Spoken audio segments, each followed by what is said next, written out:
Hello, everybody. Thank you for joining this lecture that is offered every first Sunday of the month. The great wisdom of our ancestors in the practice of religion was not to impose its spiritual demands equally on all sections of society.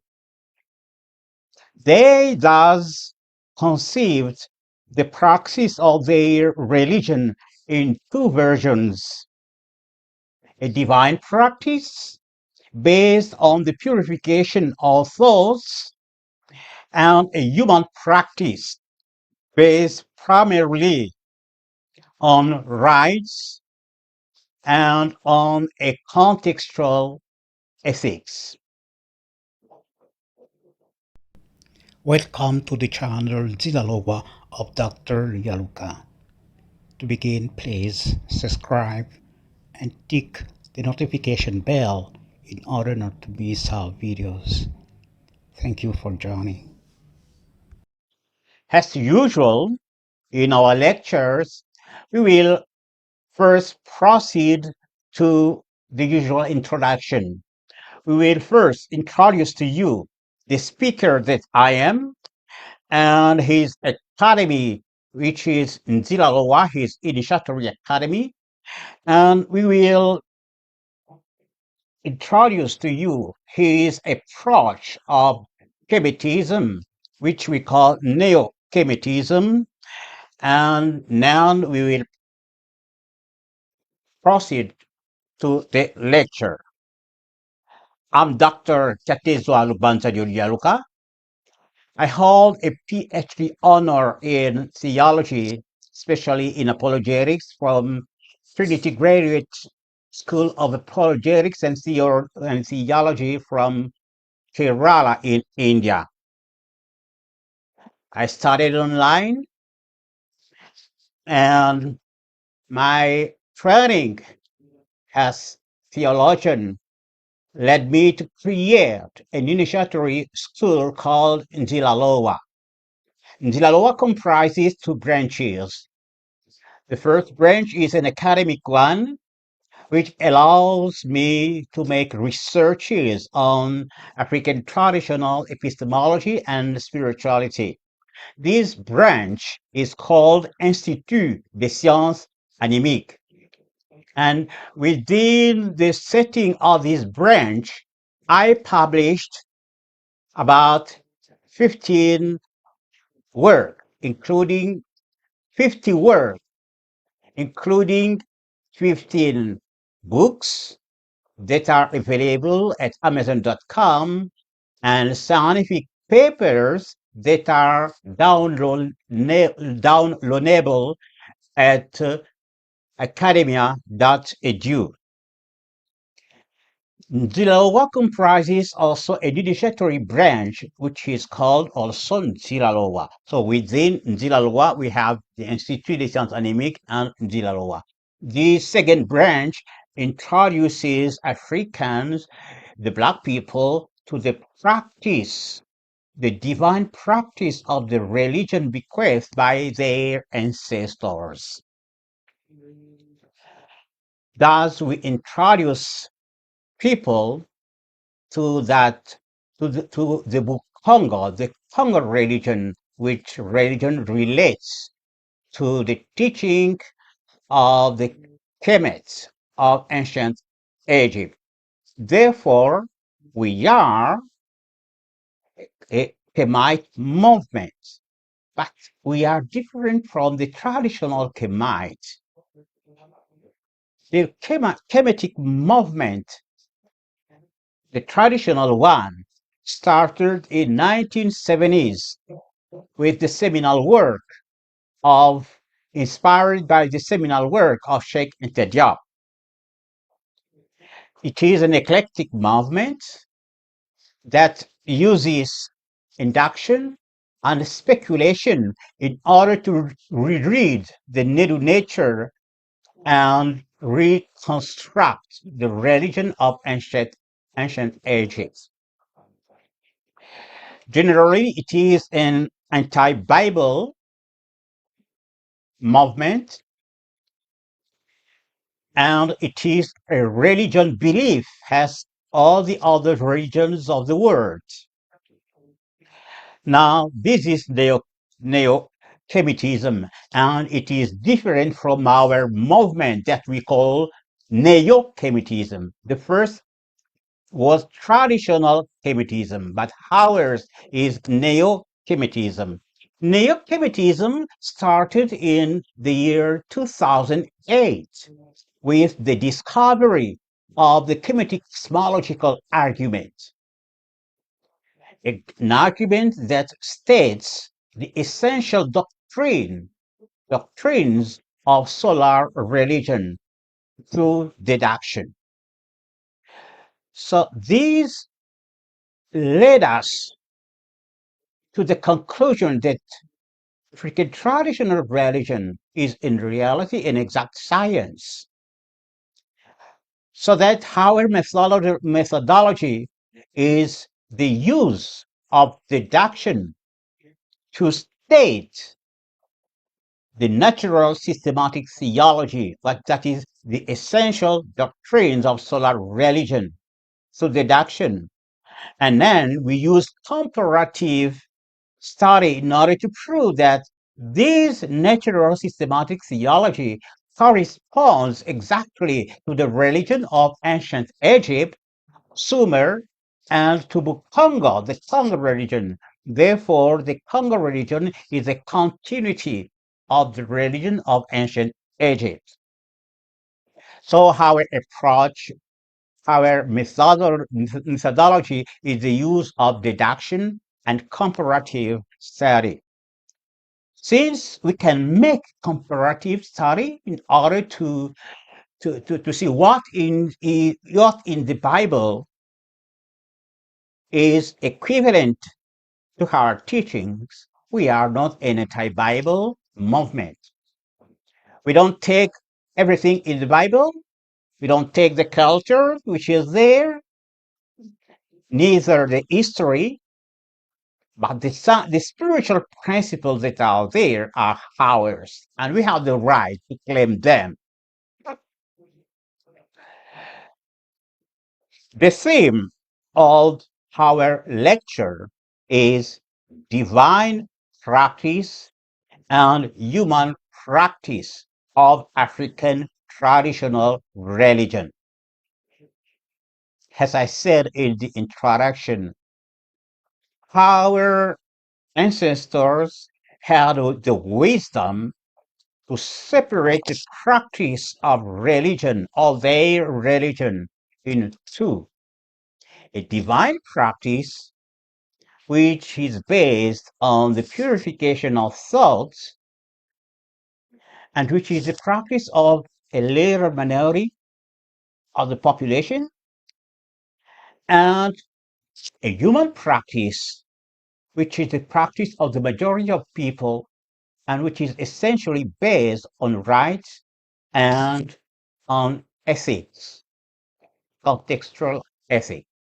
These we don't say in order to disparage the other religions. No, it is very important for us Africans to understand this setting of our religion, because from it we will learn how to elevate our civilization. But first, let me introduce to you scientifically, I mean, through the Kemetic cosmological argument. Let me introduce to you through that argument the notion of free will, because it is essential to what we are going to speak about. The Kemetic cosmological argument starts from the existence of individualities in this temporal universe and the law of causality in order to state the essential doctrines of solar religion. As I said, I'm an individual being, you are individual beings, Since we abide in this temporal universe, therefore this universe has an individuality because it can be identified to the individualities it includes.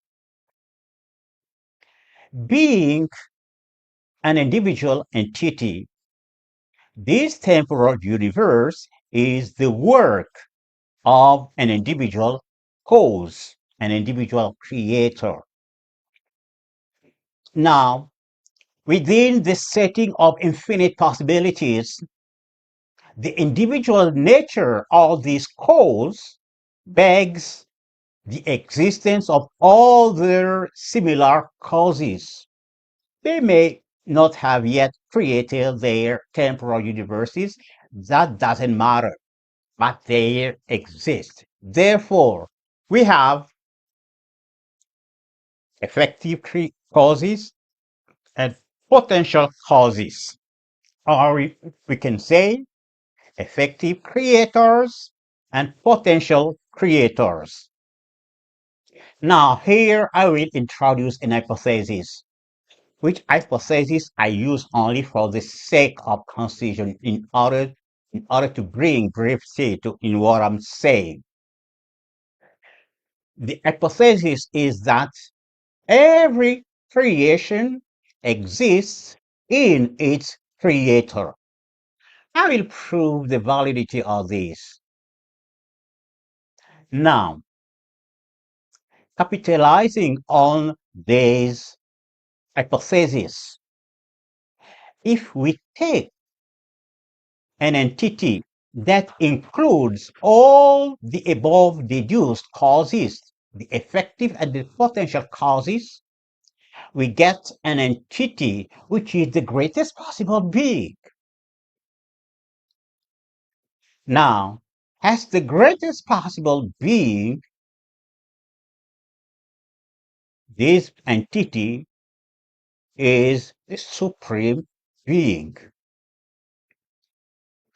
Therefore, the supreme being must be indivisible and immutable, because if he were not, then if he were mutable and divisible, then there must be a principle of his mutability and divisibility, and that principle must be greater than the greatest possible being, which is impossible. Therefore, the Most High is indivisible and immutable. The Most High is also transcendent. We know by transcendent that he is above everything. But in the African epistemology, transcendence means also that he doesn't know evil. Because within the setting of his absolute indivisibility, did God know evil? He will be infinitely good and infinitely bad.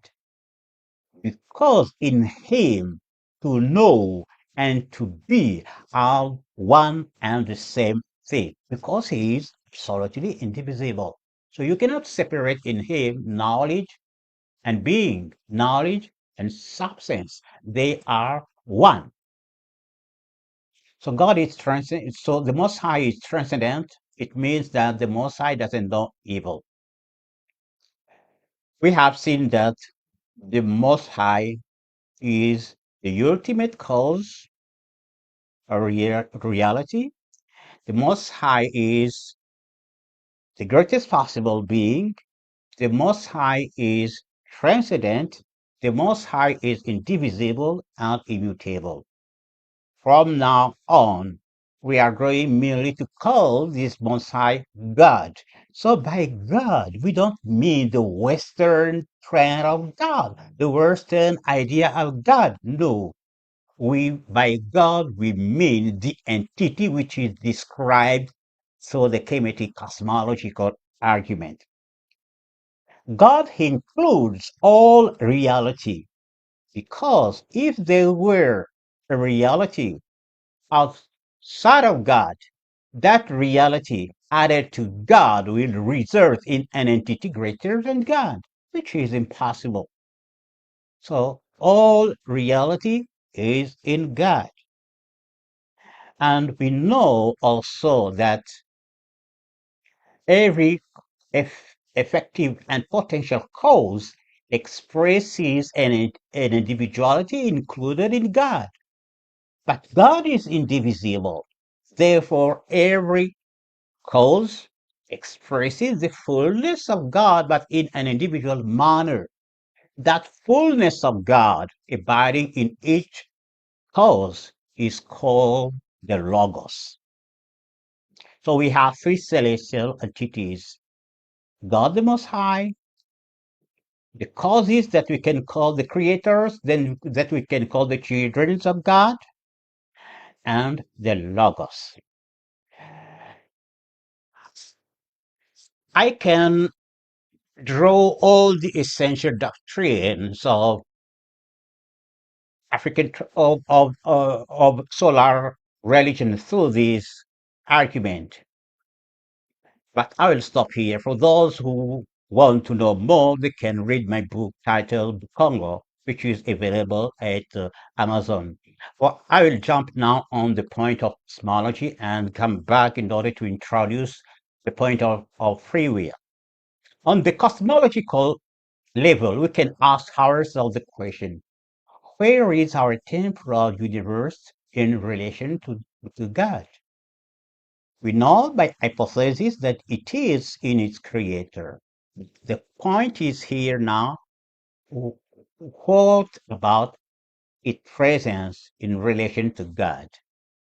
It cannot be within God, because if it were, then at the moment of creation, God will change. Now we have seen that God is absolutely immutable.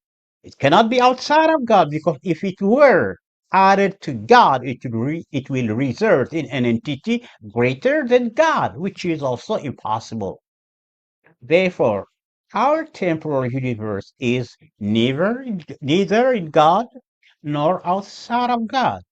The answer is that it is in the temporal consciousness of its creator, which is the proof of our hypothesis.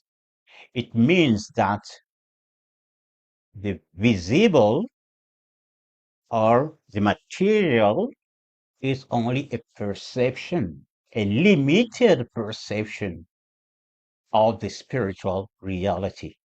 We have seen that all reality is included in God. Therefore, reality is spiritual. The material is just an appearance. This is a scientific fact reached through deductive reasoning. Now, what we try to prove is the notion of the free will.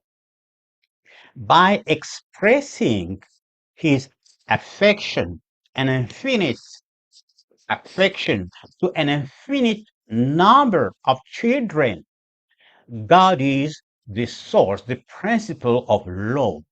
He is love with capital L. And we have seen also that God is immutable. Therefore, God is eternally loyal to the Son, to the children. God cannot take away the Logos from you and me.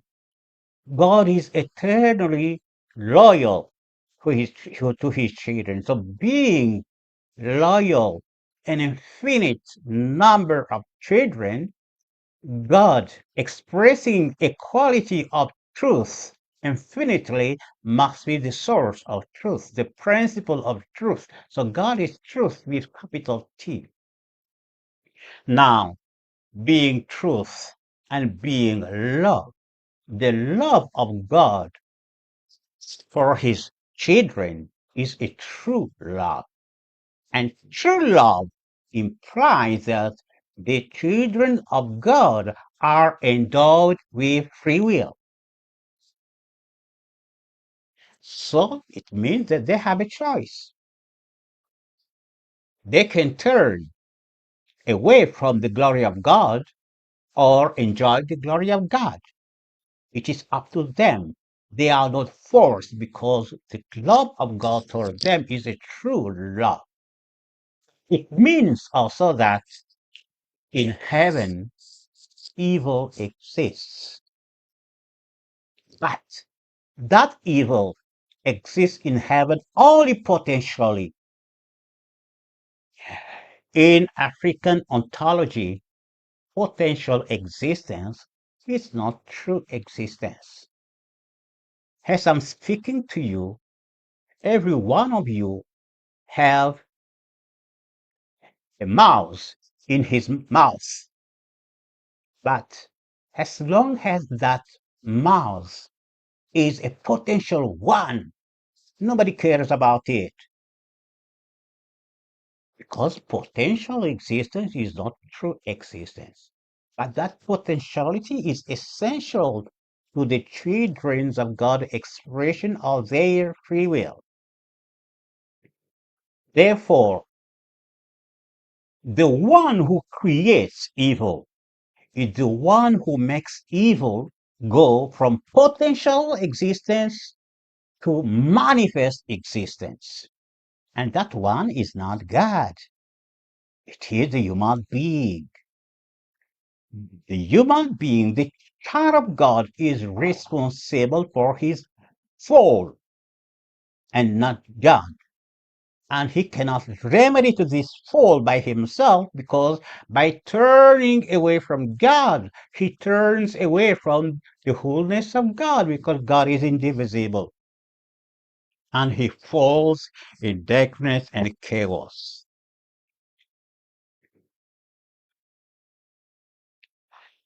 Now, the Kemetic cosmological argument has shown us that the fall of human beings is the result of their own original misuse of free will and subsequent misuse. This is a scientific fact because the Kemetic cosmological argument is a deduction, and the doctrine deduced are coherent. They don't contradict each other. And in epistemology, when you have a set of deductive, coherent truths, you have what is called an exact science. So, up to today, we have two exact sciences, mathematics and the Kemetic cosmological argument. Now you wonder, is this theology of free will, is it an African one? I will say yes. In order to prove this, I will mention what is called in the Congo culture the myth of Mahungu. Mahungu is the original human being. According to that myth, the original human being was created by Bumbalowa, the creator, the Most High God being in Zabia Toledo. So the creator Bumbalowa created him male and female, and he had dominion over everything. The conjunction of male and female in Bukongo, in Congo religion, in African traditional religion, that conjunction always means the expression of the fullness of God, the expression of the Logos, which Logos in Kemet was called Sta, Sta at the celestial level. At the temporal level, the Logos is Horus. In Bukongo, the Logos at the celestial level is Mpinanda. At the temporal level, it is Kimalungila in the Divine Academy. In the Human Academy, it is called Kimahungu. That's why we speak about the myth of Mahungu, the one who was expressing the Kimahungu. So Mahungu was divine. He had divine authority in him. God forbid him not to go around the sacred palm tree. He disobeyed one day, pushed by a mortal impulse. He went around the sacred palm tree clockwise and found himself divided into two beings, a male and a female, and they became weak. They tried to recover their divinity by the opposite contour. They still remain weak.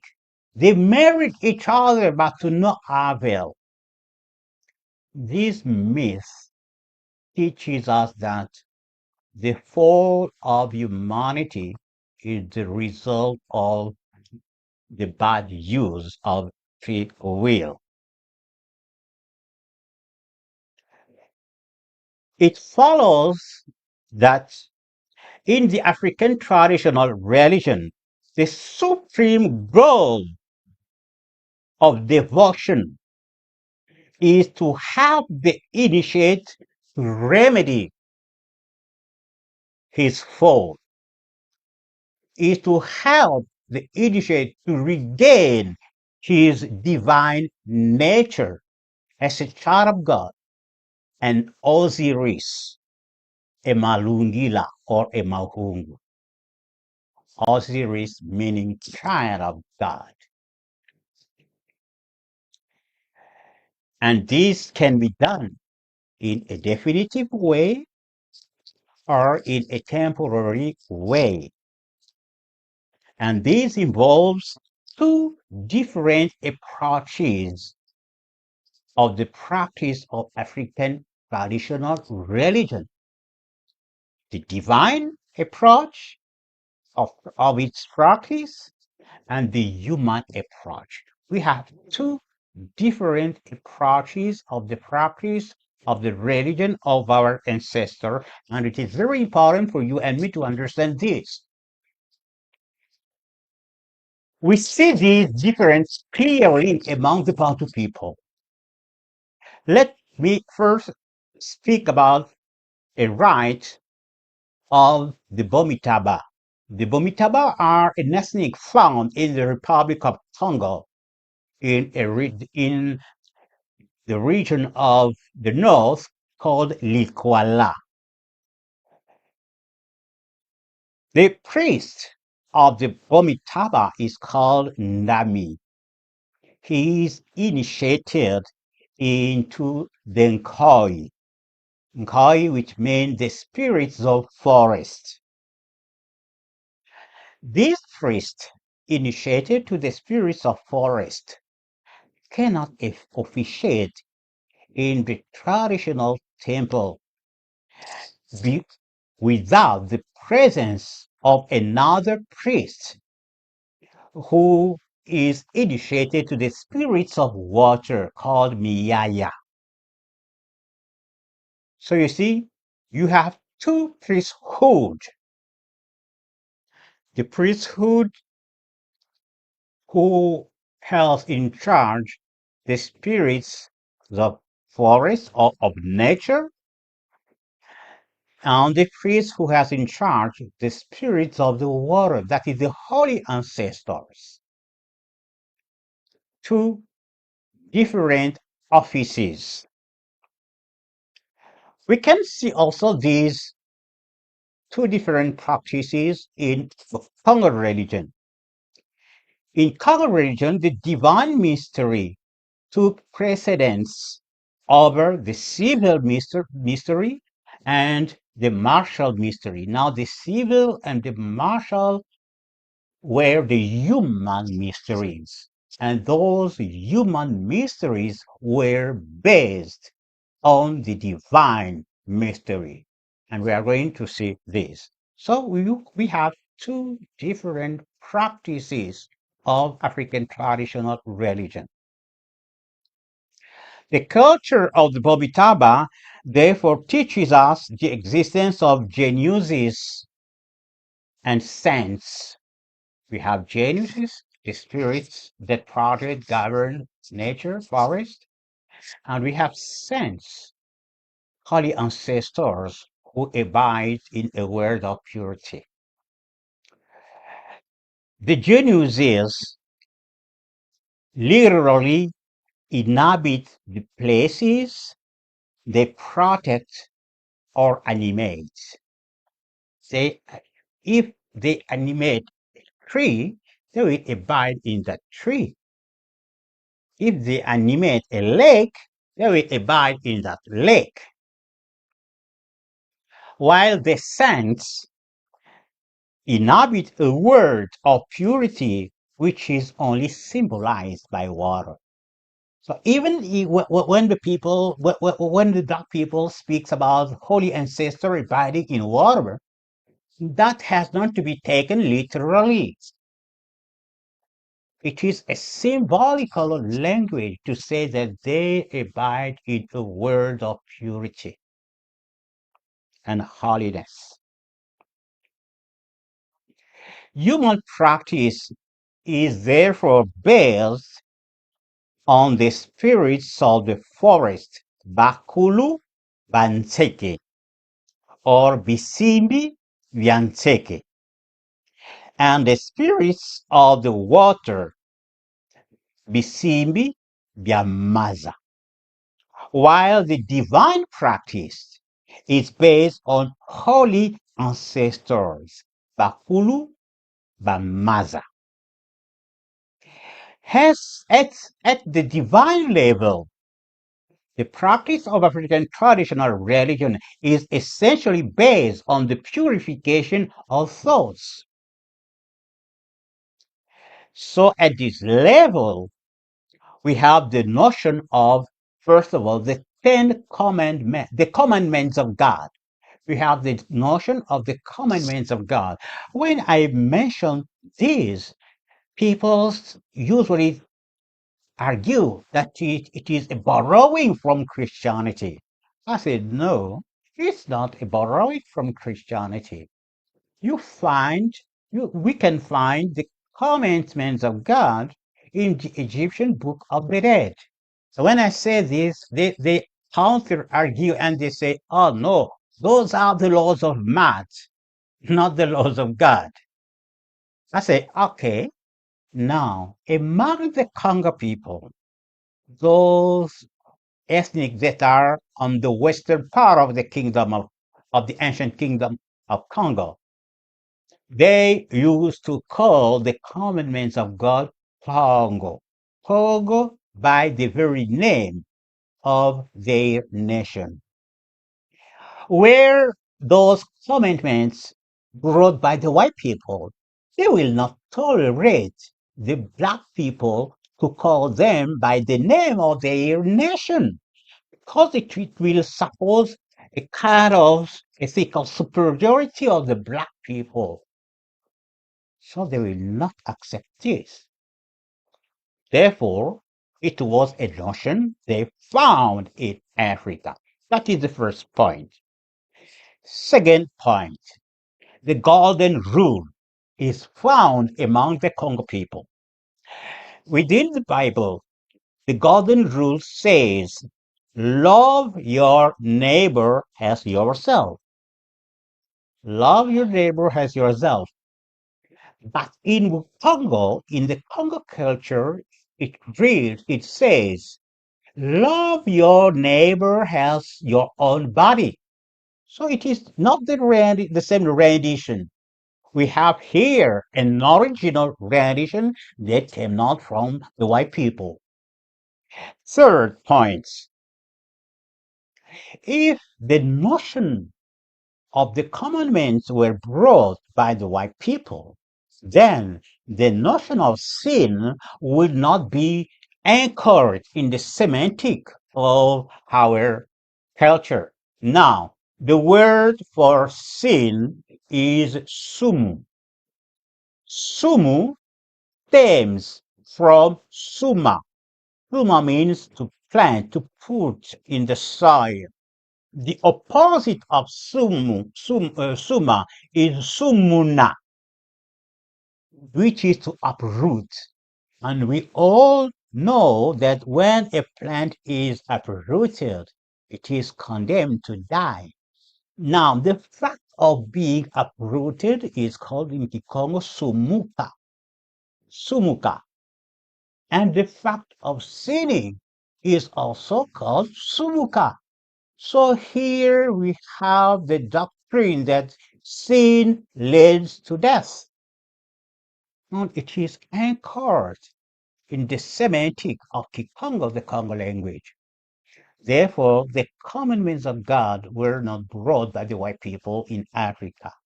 We knew about them in the divine practice of religion.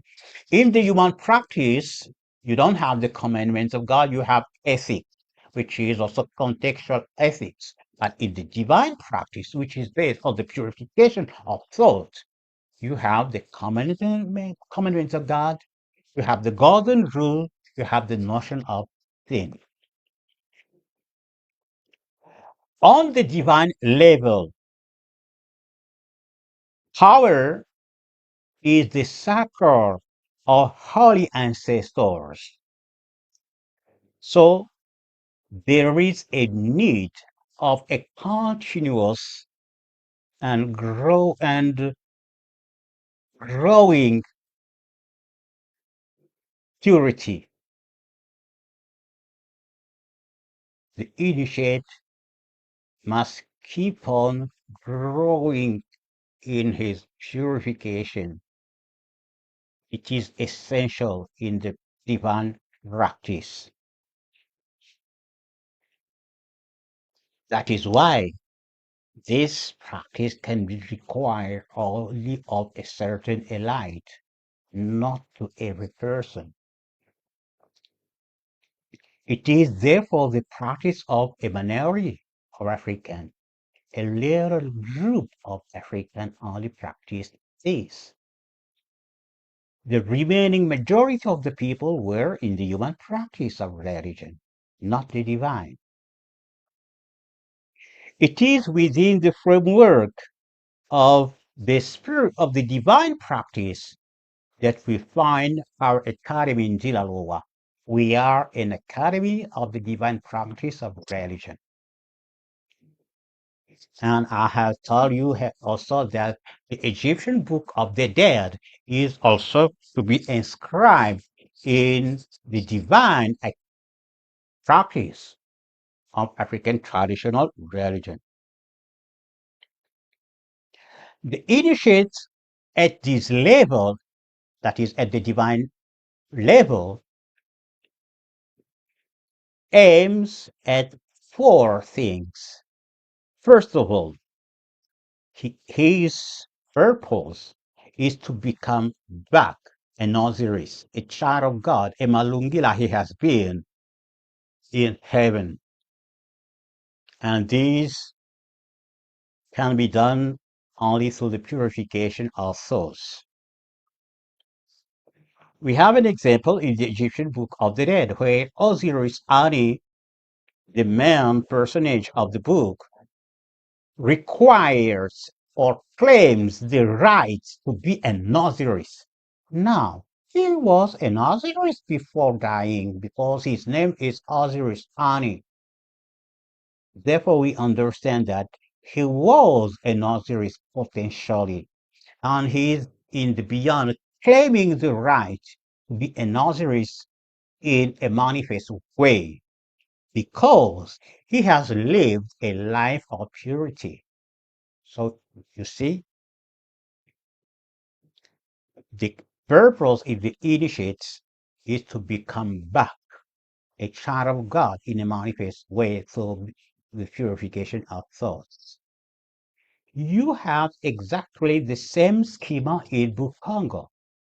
The initiates aims to become back a Malungila or a Mawungu for the purification of thoughts.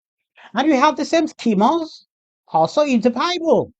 In 1 John chapter 3, verse 1 to 3, where it is said that we are children of God, that what we shall be has not yet been manifested. What we shall be children of God, because we are so now potentially, and we shall be so in a manifest way on the condition of purifying ourselves. So we have the same schema. Second purpose developed is to develop a power that will be perpetuated as a human power. To develop the second purpose of the initiate is to develop a power through the purification of thought and then to perpetuate that power through faith. We are going to come back on this. Third is to heal through the purification of thoughts. And the last point, the fourth point, is to fight witchcraft through the means of love. In the divine practice, witchcraft should never be fought by using witchcraft. No, we fight against witchcraft by using love, which is the highest means of fighting witchcraft. Let me give you here an example of the healing through the purification of thought. I know a young lady who was living with her family and with a cousin of her. That cousin was misbehaving against her, so finally it angered her. She became very furious, and within this emotion of anger, he kind of poisoned his body. Hate is a source of poison, intoxication. When I say this, people you often say, I don't hate such a person, but he hates me. What is harmful is not hate as such. What is harmful is the belief in hate. If you believe in hate, you are poisoning your system. Whether that hate starts from you or from another person, if you believe in it, you poison your system. That's why many people who are in evil practice will have you believe that they hate you in order for you to bring in poison in your own system. So eventually, that lady became sick to the point of vomiting blood, coughing, weakness, and so on, and so that her surroundings were fearing for her life. She went to a spiritual healer, a healer who is based on the divine practice. The healer called her to purify her thoughts, to live that purity. She essentially pointed to her that to believe in hate is poisonous and that she must love. To love doesn't mean that we have to open our house to all who doesn't love us. No, we must be careful. To love means to see the other as children of God, to protect our thinking from accepting the opposite. So he told him, see her, see your cousin as a daughter of God, as you are. You are both of you children of God, and it is God who loves in you. So know that she cannot hate you because it is actually God's loving in her. And she told him, take a notebook and every day jot a quality that you found in your cousin. He began to do this, and he told him also, whenever you found that there is no quality, any more quality to jot down, begin to jot those quality you wish her to manifest.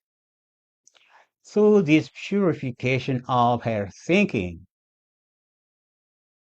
the vomiting of the blood stopped, the coughing stopped, and she regained her health completely.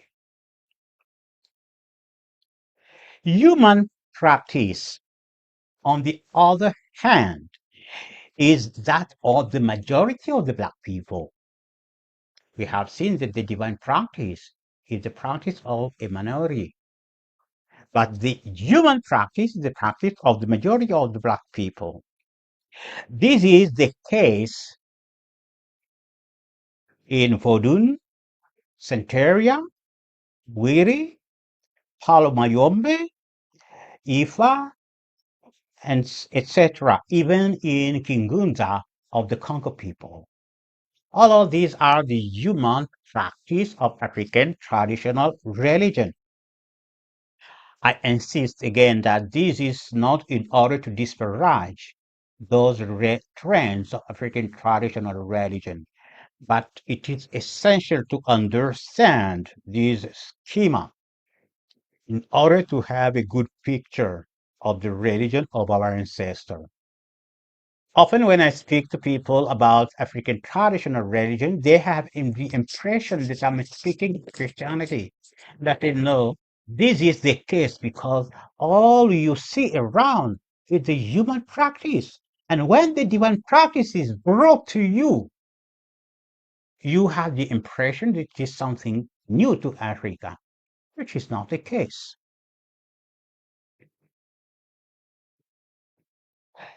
The main characteristic of the practice of the human practice of African traditional religion are, first of all, the use of the spirits of forest and water, the genuses of forest and water. Second, the use of divination. Third, the presence of a contextual ethics, an ethics that depends on situations. And this means that there is no notion of commandments of God in the human practice. Third, the presence of an ambivalent power which can be used for good or for evil purpose. This ambivalent power is called in Vodou Aze. And sometimes people will define Aze as being witchcraft, which I don't agree. It is a human power which is meant to be used for good purpose, even if it has both sides, but it is designed to be used for good purpose and not for evil purpose. The evil use is an exception in case of war. And we have this in the case of a divinity of Yoruba. I think his name must be Shango. And it is said that its use in case of war is an exceptional use. And fourth point, the use of acquired power, that's the human power, in order to organize, protect, and uplift the community. So that is the purpose of the human practice. The power developed in the divine practice can only be used for good purpose because it is acquired through the purification of thoughts. So if you use it in bad way, you sin and the power is lost. So it is a power that can be used only for good. Divination is not systematic in the divine practice because the divine practice is based on the fact that the human being here is here and now perfect, and that evil is just a suggestion coming to you and me. In this condition, the purpose of the healing is to deny the pretension, to deny the lie of the suggestion in order to prove that the human being is right now perfect. So in this condition, to practice systematically divination will be a contradiction. Therefore, divination in the divine practice is not systematic.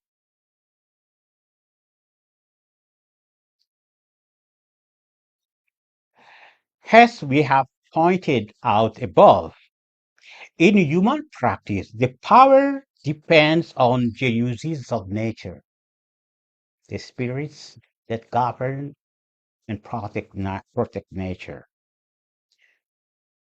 The exercise of this power cannot therefore extend to the hereafter because those spirits inhabit this nature. If you die, you leave them there. Your power ceases. It is a temporary power. While in the divine practice, the power is the sacre of the Holy Spirits. They don't abide in this nature. They abide in higher planes. So when you die, your power is still with you. This is a great difference between the human empowerment and the divine empowerment.